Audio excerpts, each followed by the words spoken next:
হামজা চৌধুরী বাংলাদেশের একজন প্রখ্যাত ফুটবল খেলোয়াড়, যিনি আন্তর্জাতিক পর্যায়ে তার খ্যাতি অর্জন করেছেন।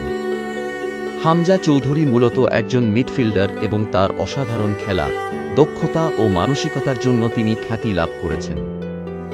হামজা চৌধুরী ১৯৯৭ সালের ১ জুলাই ইংল্যান্ডের লন্ডনে জন্মগ্রহণ করেন। তার পিতা বাংলাদেশের নাগরিক, তবে হামজা চৌধুরী তার পরিবারের সাথে ইংল্যান্ডে বসবাস করেন। যদিও তার জন্মস্থান ইংল্যান্ড, তবে তিনি বাংলাদেশী বংশোদ্ভূত এবং তার হৃদয় ও আত্মা বাংলার সাথে যুক্ত। হামজা চৌধুরী ইংল্যান্ডের ফুটবল ক্লাব লেস্টার সিটিতে ক্যারিয়ার শুরু করেন এবং ২০১৭ সালে তাদের প্রথম দলে আত্মপ্রকাশ করেন। শক্তিশালী মিডফিল্ডার হিসেবে তার দক্ষতা দ্রুতই নজর কাড়ে। তিনি ইংল্যান্ডের বয়সভিত্তিক দলে খেললেও পরে বাংলাদেশ জাতীয় দলে খেলার আগ্রহ প্রকাশ করেন। হামজা চৌধুরী বাংলাদেশের জাতীয় দলের হয়ে খেলছেন এবং তার দক্ষতা দিয়ে দেশের ফুটবলকে এগিয়ে নেওয়ার চেষ্টা করছেন।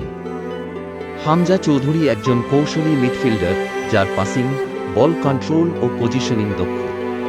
তিনি খেলোয়াড়দের সমন্বয় করে মাঠে শক্তিশালী ট্যাকটিক্যাল লাইন তৈরি করেন। এইভাবে হামজা চৌধুরী একটি গুরুত্বপূর্ণ ফুটবল ব্যক্তিত্ব হিসেবে নিজেকে প্রতিষ্ঠিত করেছেন এবং ভবিষ্যতে আরও অনেক সাফল্য অর্জন করতে পারেন।